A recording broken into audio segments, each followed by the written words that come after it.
Good morning, good afternoon, good evening, or good night, depending on what time zone you're in or what time you're watching this video. Welcome back. We are back with Money Game by Ren. I have heard a lot about this, and I can see kind of if we're going into the Money Game section, we're going to go into kind of what we talked about a little bit in Sick Boy towards the end. So I'm really excited about that because so many good topics for Ren to chew on. So without further ado, without clogging up too much at the start of this, let's jump right in, shall we?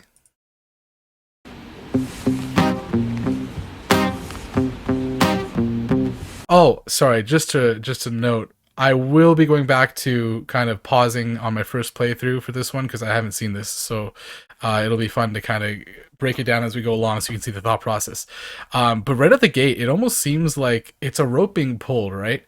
But didn't it almost look like the way that you light, at the start of like movies where they have like a bomb, it's like that spot where you light it so it goes down the rope. It almost felt like that.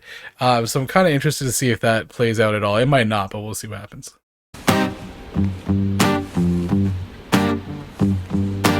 It's a strange time we're living in. Bull can put fear in. Hierarchy parties, they make us feel inferior. Ooh. Higher ranking parties, they make us feel inferior. Ain't that the truth? I mean, like the people that are above, it's like they make you look at other people and you see them and you're like, wow, I wish I was at that level. But it's a lot of the time, especially I was teaching a course in equity, a lot of the time people in power are in power because they already had some semblance of power that came before it. And so it's not even necessarily like someone has earned a position all the time. Not saying that no one has no one has earned their position, but it's definitely something that happens where power begets power. And so this is kind of something that you see. And so it's like higher ranking parties, even though they might not even necessarily have done anything to earn that higher ranking, make us feel inferior, make us feel like we want what they have. Really, really interesting. Okay, good start. He's got a interesting jacket on. I'm kind of curious to see where this goes. He reeled up the rope too. It's almost like maybe it was bait. Maybe it was bait because he like reeled it up like you're pulling in someone's attention. So he hooked us with that, and we got drawn towards him. Interesting. Okay. Read one through Parliament in hierarchy parties, they make us feel inferior. Read one through Parliament interiors. Devils walk among us, they fit the criteria. Oh. Oh man. The government officials are actually the devils that walk among us, and they fit the criteria because they fit the criteria of the boxes that we check on when we're looking for someone to nominate or someone to vote for. But at the end of the day, they also fit the criteria of what it's like to be a devil walking among us. And it's that's a really interesting way to say kind of like that they're two-faced, right? What a clever way. I am very confused. Did he kidnap somebody? What's happening here? Oh, is that what the rope was for? Was for tying him up. Oh, okay. Parliament interiors, devils walk among us, they fit the criteria. Eerie, theory, stripe, fearing, weary-minded men when we're clearly living in dictatorships, nearly blinded by. Look at the slow approach he has. And this person is tied up. They're not able to see. It's like a hostage, right? And they're just playing the guitar. You can almost like it's like he's walking up to execute them. It's kind of terrifying. I didn't listen to what was actually said there. I'm kind of paying attention to what's going on here. But again, we're in kind of this what must be underground room. I'm starting to really think that this is kind of rooms in his mind, very similar to the way NF does his style, where like different rooms represent different emotions, different thought processes, and I think this is one of them. I'm very confused as to why this person is tied up. Although they're playing a guitar, and that's usually what Ren does. So is this kind of figurative for the way Ren feels trapped? Right, kind of like how he was talking about that, how the industry in the last one we checked out Sick Boy, how the industry kind of dictates what is right, what is wrong. Is he feeling trapped? Is that what we're seeing here? And now he's slowly being but why is it him walking up to him? Interesting.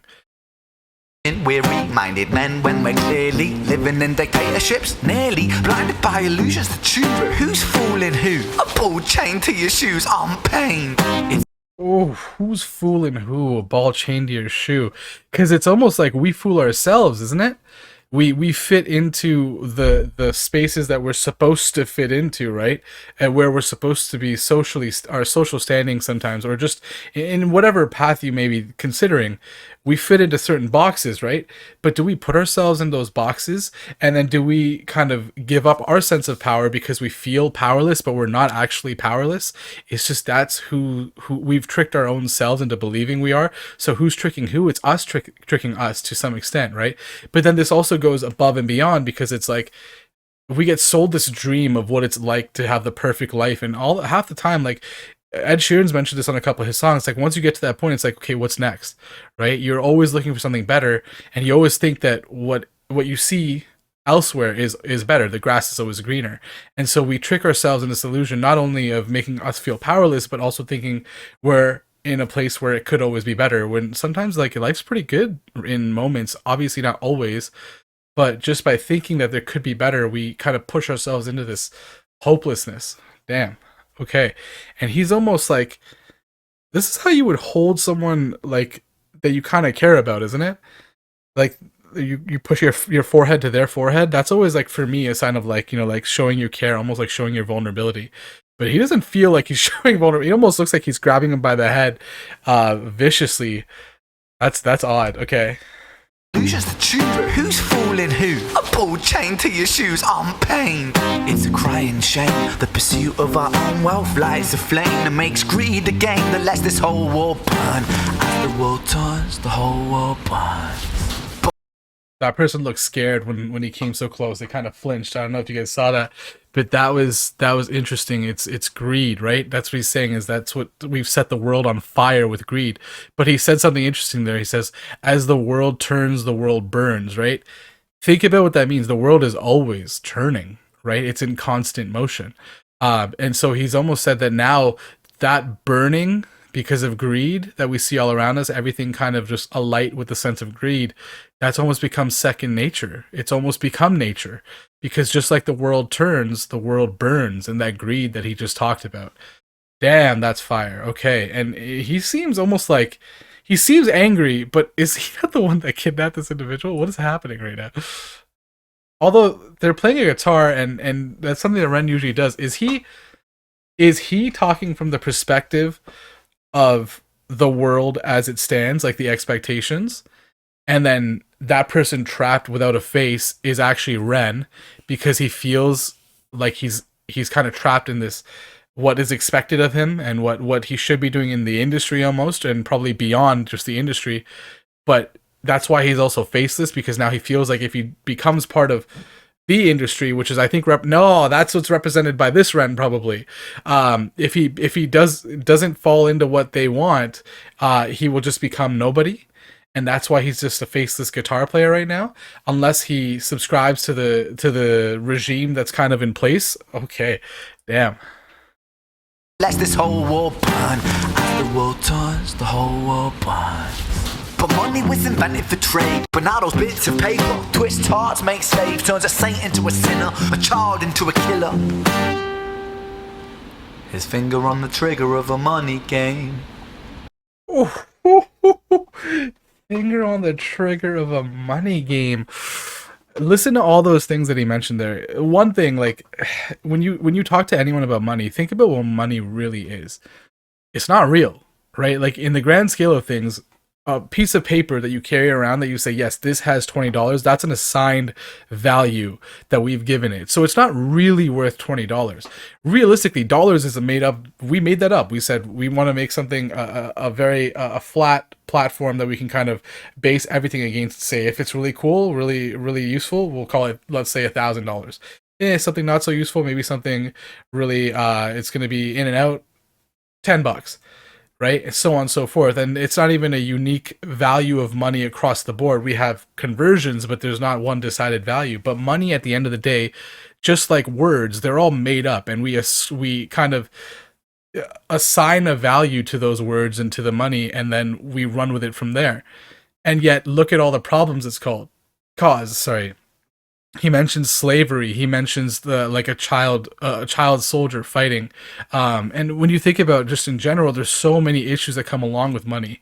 Not that it isn't useful, but that the problems that come with it might be even more encumbering than the use that we get out of it, which is what he's kind of pointing out here. And then he points this person's head and says, "Finger on the trigger of a money game," which is almost like the money game is the pistol. It's what's killing people, right? It's the one. It's kind of like any tool in the wrong hands is dangerous, and the money game is this pistol that's very dangerous if you get too close. And that's what he is now. It's quite literally on his forehead. If we're now making the assumption that that's kind of like Ren, a representation of Ren, maybe pre-industry, right? And so he's got the gun pointed to his head now. And that's what he's expressing, is that money is actually this vicious tool that can be used for evil if in the wrong hands.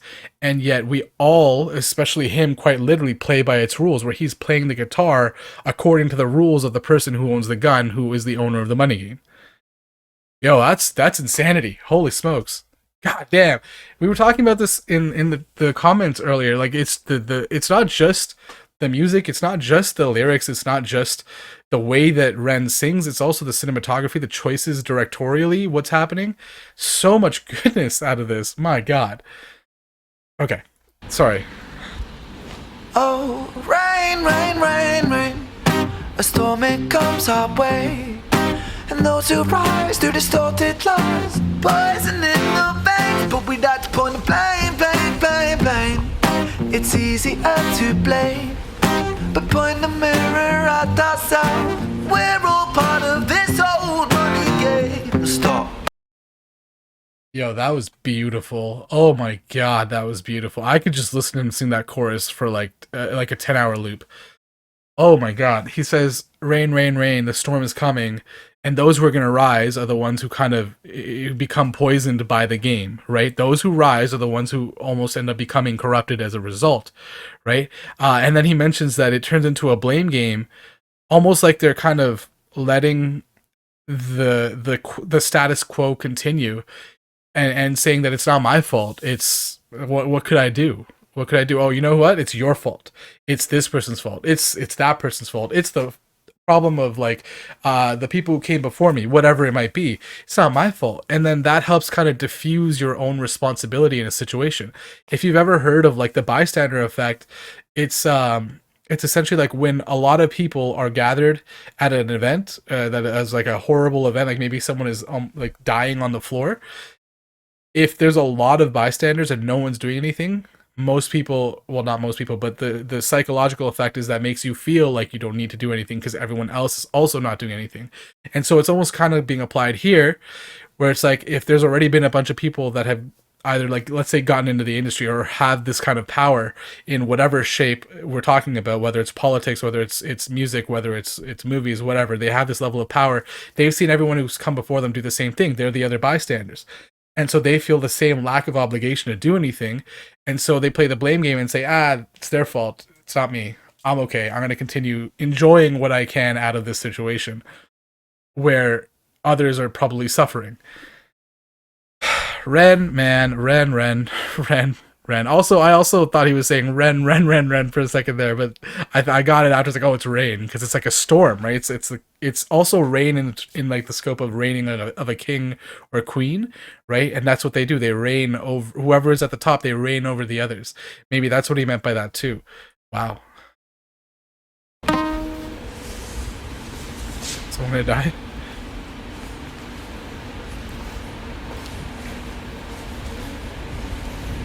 He's circling him like a shark right now. This is making me uncomfortable.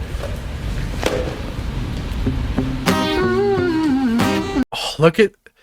It's the control, man. It's the control that the people in power have over whoever is trapped beneath them, right? Trapped in the situation. Look at that.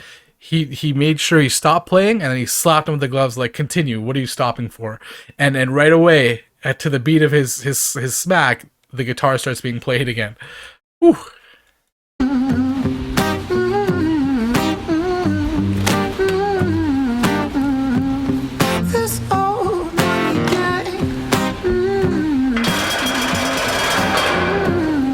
That was jarring.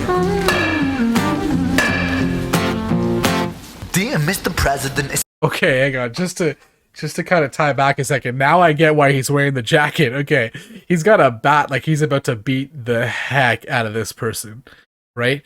And what if it could be life that's about to beat them? It could be politics that's about to beat them. It could be the industry that's about to beat them. But no matter what it is, the person at the top is about to get a lot of blood on their clothes. So he's wearing a jacket. He's got the gloves on because he doesn't want to get the mess on him. He doesn't want to be a part of that. And that's why he was wearing the jacket. That's insane. Oh, the viciousness.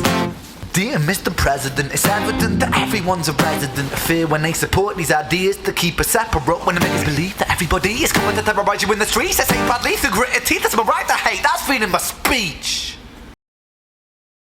Bars. Oh my god. Wow. He's saying that ultimately, like, we hide behind the idea of freedom of speech to spew hate, right? And who is the number one for that is basically, like, sorry, it's about to get a little political, but it was Donald Trump, right? And he also ultimately says, like, you push fear into the minds of the people, making them feel like they have no choice but to retaliate with fear, retaliate with anger, retaliate with violence. And that's what you feel. And he mentioned earlier at the start, because he says that the I think it's the worried man or something like that is the most likely to prescribe to these like ideas, and that's what it is. In a time of worry, we see someone like President Trump who's inciting all this fear, inciting all this rage, out of the scope of it's for the sake of freedom of speech, when it's dividing, right? It's separating us at the core, because like it's putting fear that does not exist, so that fear creates this division that separates. And that's what happened this year. That's what happened when he was starting to come to power. A lot of that was being seen almost around the world. Like, it started to kind of come out of the woodwork, because now it felt like, oh, we have that freedom to say what we want. Yeah, I'm going to use that freedom to say what you want, and you should be able to say what you want, but it shouldn't. Like, at the end of the day, if something is divisive opposed to kind of bringing us together, then it's harmful. You know what I mean? Like, at the end of the day, we are people, and we all have our unique positives, our unique negatives. We have flaws. Obviously, we're human, but we can't only focus on the differences or the things that divide us or the flaws that we have, because then at the end of the day, you're going to live a life of suffering, of sadness. And so to do that is worse in the long run, and that's what we were kind of, the standard started becoming. Damn, this whole man, I'm excited.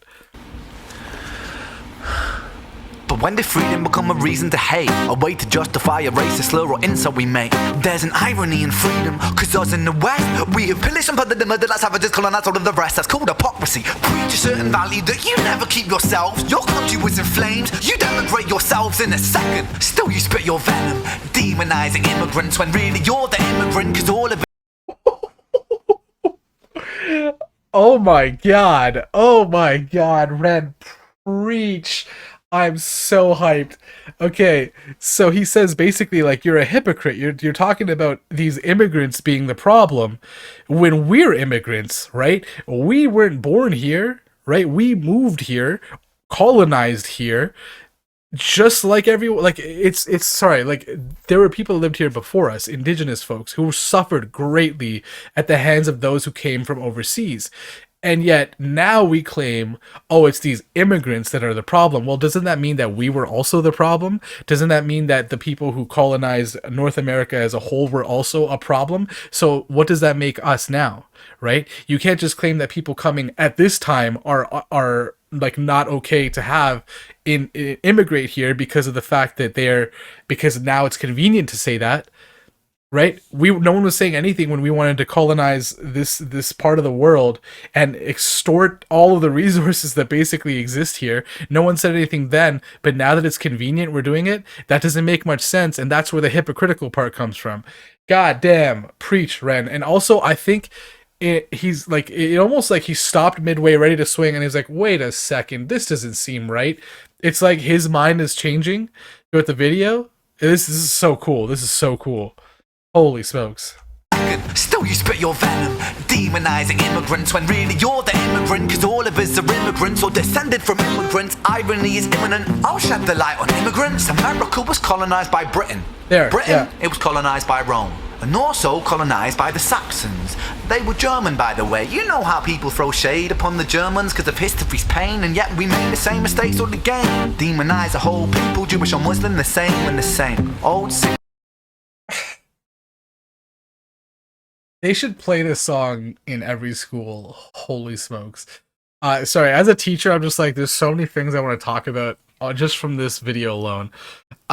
Something that was mentioned here is like, he mentions that the idea of like we're almost creating the same fear that people had of Germany when Germany did things like the Holocaust, right? Where they engaged in this massively negative, just deathly journey against an entire race of people, right? And we're taking that fear now and almost applying it in this day and age to people who are undeserving of it entirely. It almost even goes back to like, I hear people talk about issues between countries that existed like 100 years ago or like 50 years ago, right? And like, not to say that those issues aren't valid to talk about, but to treat the people that now exist from those places like they are the ones that did something, first of all, is absolutely absurd, because they had nothing to do with it. They weren't even probably born in a lot of those times where there were those issues, right? But then to also just to say that because you come from that one location, because you come from this place, that you must prescribe to all the same things that are feared, makes no sense at all. Even if we go so far as to talk about the events of the Holocaust, right? When you go back and look at like records of what soldiers said after it was over, they claim that if someone else had spoken up, they would have acted as well. They would have broken they would have stopped what they were doing because they knew it was wrong. They just didn't see anyone else doing what was right. And that goes back to what I was talking about earlier with when you have big groups, if everyone looks like they're kind of just standing by, that's the bystander effect. You end up being like, okay, I guess I'm wrong. I guess I don't have to do anything. And that's what he's saying in this too, right? We now assign the same ideologies to people who come from a specific location just because they come from a specific location, and that has nothing to do with who they actually are. And then we basically complain about these tragic events that have happened through history when we're still doing that anyways. And that's what the most frustrating part is, and that's what he's saying right here, is we're still doing it. It's this stupid cycle. You're supposed to learn from the past, and yet we don't see that happening enough. Ren, you genius. My God, dude. My God. And just the way he kind of like, it turns into almost like a conversation this part. It's like he's having a talk with someone. It's like he's explaining this to someone. And it's like it's maybe he's explaining it to himself. It's that self-realization that we're seeing happen in front of us, right? And look, now this person who's playing the guitar, their head was normally down. Now they're almost like looking up, watching him, like listening. And it's like he's instructing, he's like learning, and they're interested in that learning too. Yo. Mistakes all again. Demonize a whole people, Jewish or Muslim, the same and the same. Old situations play on repeat. The same old TV shows repeat. Yeah, we worship the bleak. Our opinions are our own and we follow like sheep. There's no left, there's no right. In the middle we sleep. Did he say we worship the bleat? Because if he did, that's fire. Because we worship the bleat, but bleat is the sound that sheeps make. And then he says, but we act like sheep when we listen to what people in power say. And then we act surprised when things go wrong, because it's like, yeah, well, we also had the wherewithal to understand the issue. We just chose not to act on it. And that's what tends to happen. But that is such a clever way to say that we follow like sheep, right? We're herded in a lot of ways by the wolf. In this case, the wolf is just the people in power, the people who try to sell you the idea that they're right and you're wrong, and that you should live to be what they're at. That's what he was saying earlier at the start of the song when he said I think it's something about hierarchy. I don't remember exactly what it was. Political hierarchy, something like that. But he was basically saying like the people that we consider up there, we idolize, and we're like, oh, we should be like them, right? This goes beyond even like music industry and politics. This goes like just to general everyday, where we see people who are like even like influencers and whatnot, and they push these ideas and thoughts, and we're like, oh yeah, that's a great idea, I like that, and we don't necessarily even do any research, right? How many times have you said, oh, I saw this thing and I heard it's pretty good because you saw like an ad on Insta or something, and then all of a sudden it's like, did you have any information for it? Really? Probably not. Not always. I've done this too. I try to be a little bit more careful about it now, but it happens all the time. And so we kind of just, what we see, we regurgitate, we reiterate it to other people, without having necessarily the critical analysis that we've applied, that we should have applied. Man, I love this song. This might be one of my favorites. Hyren is probably up there as first, and this is really close. This is really, really interesting. Our own and we follow like sheep. There's no left, there's no right. In the middle we sleep. There's no left, there's no right. In the middle we sleep. Think about that. There's no one on the left side. There's no one on the right side. We're all in the middle. None of us are gonna be off like far right wing, far left wing. We're always probably somewhere in the middle. But in the middle we sleep. We let things go like we're asleep, like they don't matter to us. We're unconscious and everything's just passing us by, right? That's what it feels like, because as we're sitting in the middle, things are changing, but they're not necessarily changing for the good, and we're not the ones making those decisions. And so it's basically like we're asleep. We don't matter to those decisions half the time. God damn. Rain, rain, rain, rain. A storm it comes our way. And those who rise through distorted lies, poison in the veins. But we'd like to point the blame, blame, blame, blame. It's easier to blame, but point the mirror at ourselves. We're all part of this whole money game. I didn't mention that the first time, but point the mirror at ourselves. We're all part of this money game. And it's true, even as like a consumer, right? We are all part of this money game. I mean, anytime we buy from places like Amazon, anything like that, we're supporting the company, right? And by doing that, it's probably a lot of ease for us, right? And even if we did enough digging, I'm sure there would be enough reasons not to buy from certain companies, but because of the ease, or because you're just used to it, whatever it might be, we just keep going along with it, right? We don't necessarily point the mirror at ourselves enough, saying, are we part of the problem? And if we are, what can we do about it? And that's something they're saying right here, is that instead we play the blame game and say, no, it's not our fault, it's someone else's fault.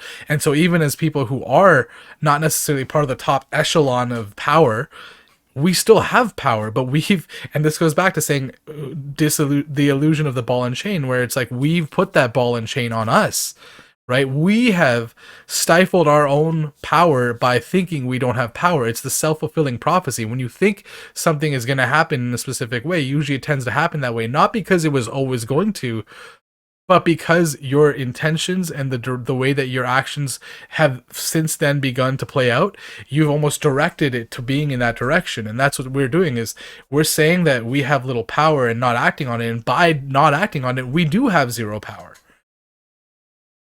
Damn.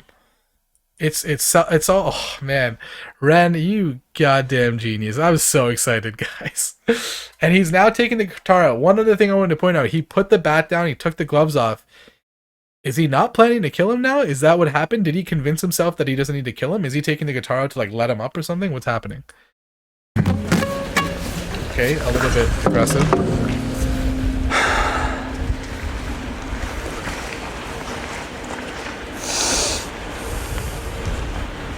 Are you about to kill him? Oh god.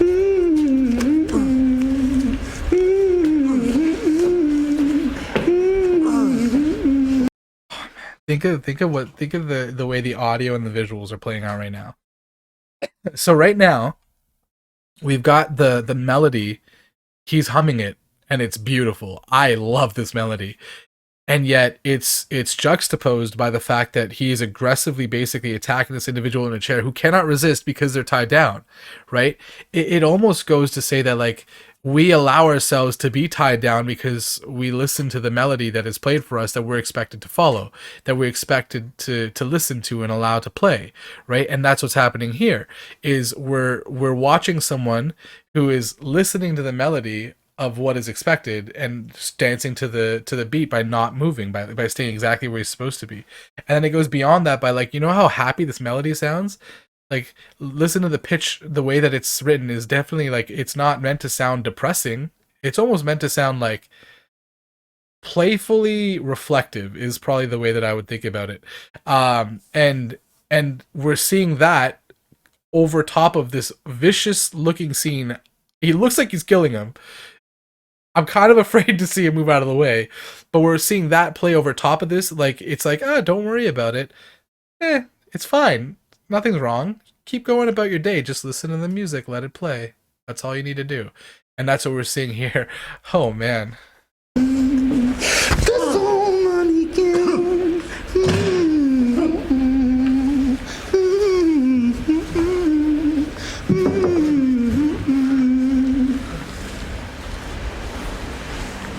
old money game. He drew a face. Did he poke holes?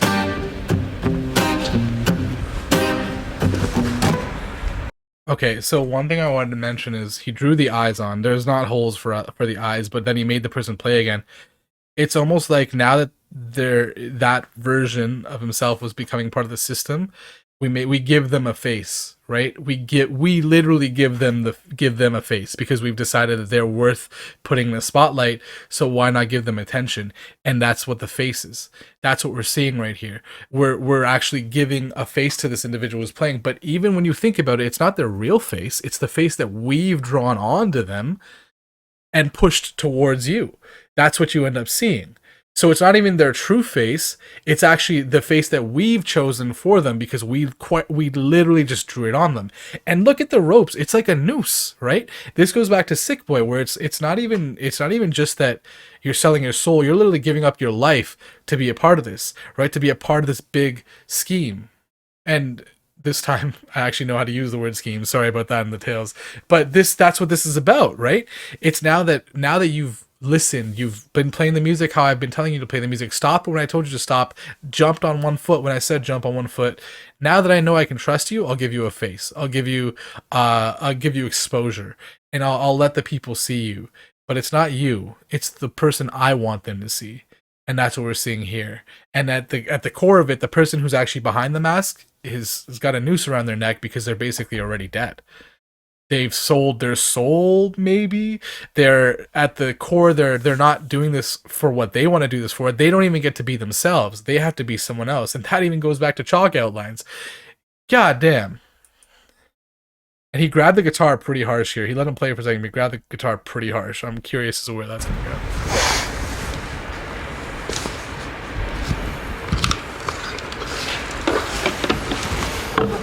Oh, did you see the panic? You see the panic? This is the first time I've seen that individual react, and he's panicked. He's putting the guitar up for defense. Oh, man.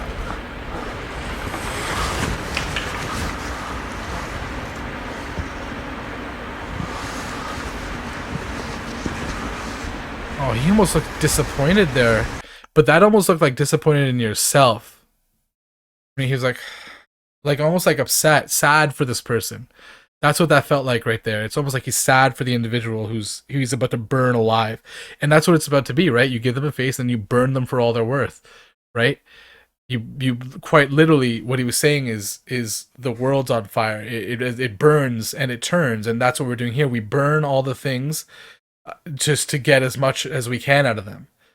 And that's what he was about to do to this individual. I would be so happy if he was about to pour gasoline on me and then just decided not to. God damn. Oh, man.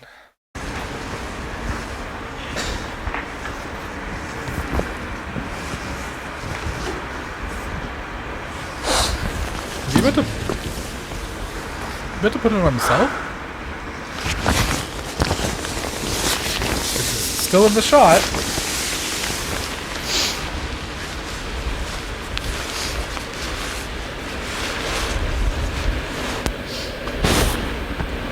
Wow, just hearing the microphone, I just realized now that this is actually also live, isn't it? That is insane that this was all done live too.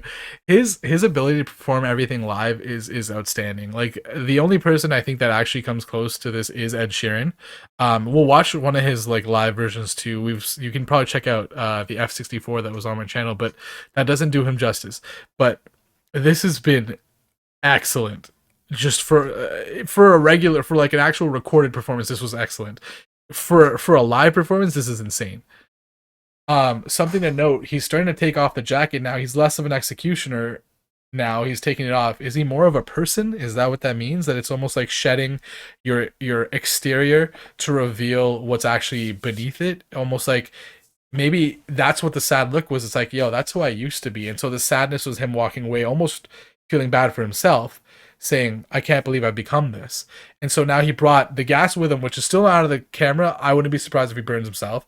But he's taking off this coat and they're just tossing it. I'm sure he's going to toss it. Let's see. But regardless, it's the removal of this, the idea of who you used to be, right? You're shedding your old skin and going back to the person inside that persona to reveal to us the true Ren, right? The real Ren, which is more traditionally what he'd wear in other music videos. Crazy.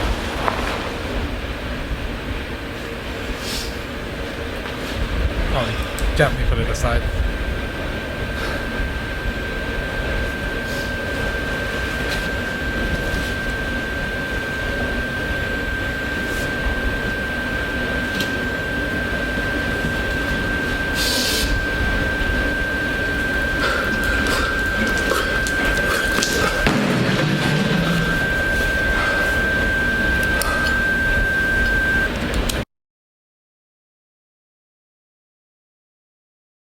That is a hell of a way to end that.